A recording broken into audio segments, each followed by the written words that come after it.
Hey guys, Coasternate here. Welcome to another video. In this video, I will be doing my very first construction update on Yukon Striker. I have not been to the park for about 2 weeks. I just went yesterday though, so I have not been able to get much footage. I apologize for that, but since I just got some new footage of Yukon Striker yesterday, let's get right into it. So as you can see here, they made a lot of progress since the last time I did a video that had Yukon Striker in it, and that was my very first video, the park vlog. And in that video there's about just one piece of track laying on the ground. As you can see, they have made a lot of progress since that video, and it just shows you how fast this team moves. I believe that the team that is building this is called Fox.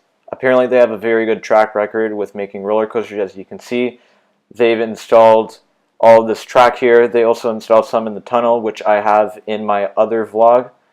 And they've already made part of the station, which is very good indicator that this ride will definitely be running on opening day.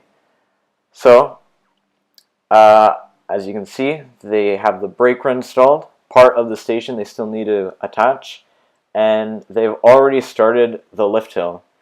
So it's really good progress so far, and unfortunately that will be the end of me, but I hope you enjoy the rest of this footage.